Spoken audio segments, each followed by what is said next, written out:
May 29th, the sun is rising over the Himalayas. Your tea is warm, and the radio crackles with congratulations. You are standing on the roof of the world. But look down. Beneath the glory lies a graveyard. Everest isn't just a trophy. It is the highest open-air cemetery on Earth. You might think the climb up is the hardest part. Wrong. The summit is just the halfway point.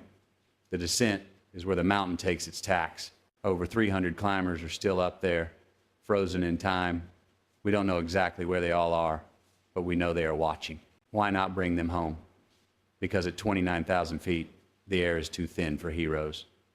Trying to move a frozen body takes a specialized team in perfect weather. It costs $50,000 and asks for more blood than money. As of summer 2021, climbers have stood on the summit over 5,800 times. But the math is terrifying.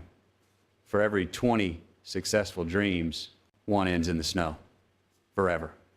And the trail to the top is lined with the colorful parkas of those who stayed. Some have guarded the path for decades. Others are just emerging now, revealed by melting ice and shifting glaciers. Climate change is unlocking the mountain's secrets, exposing the old ones who vanished years ago. Once you cross 8,000 meters, you enter the death zone. The clock starts ticking. Climbers here don't just see the view, they see the faces of those who failed. One corpse sat there for years, hair still dancing in the gale force wind.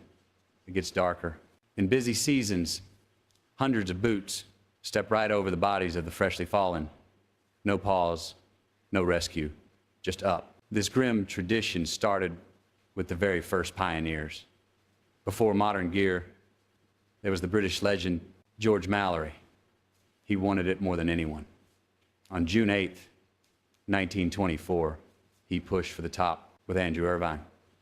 They were the last hope of their expedition. They disappeared into the mist. Did they make it? Maybe. But the mountain kept the secret for 75 years. The last time anyone saw them, they were tiny black dots, just 300 meters from glory. In 1999, Conrad Anker spotted a patch of white at 8,230 meters.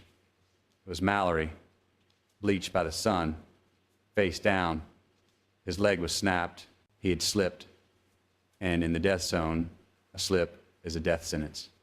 We have a full breakdown of his final hours right here on this channel. Then there is Hannelore Schmatz, 1979.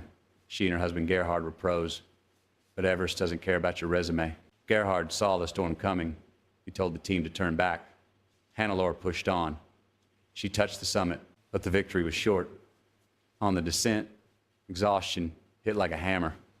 She and American climber Ray Jennett could not take another step. They wanted to build a shelter. The Sherpas screamed at them, "If you stop, you die." They stopped anyway. Ray didn't wake up. Hannelore made it a bit further, then collapsed.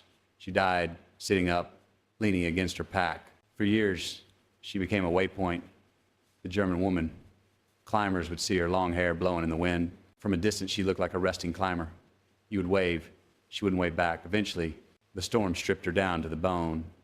The mountain defends its trophies. In 1984, 2 Nepalese police officers fell to their deaths just trying to recover her body. Her full tragedy is available in our archives. Fast forward to 1998, Francys Arsentiev. She wanted to be the first American woman to summit without bottled oxygen. She did it. She stood on top with her husband, Sergei. But the descent is a different beast. In the dark, Sergei lost sight of her.